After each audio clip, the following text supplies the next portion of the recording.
मन्यपभुतो तजिषभे नमः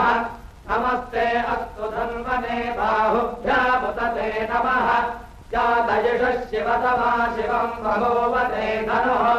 शिवाजलव्या जातपदयानो रुद्रमृडया नमस्ते अस्तु भगवन् विश्वेश्वराय महादेवाय त्र्यम्बकाय त्रिपुरान्तकाय त्रिकालाग्निकालाय कालाग्निरुद्राय नीलकण्ठाय मृत्युञ्जयाय सर्वेश्वराय सदाशिवाय श्रीमन्महादेवाय नमः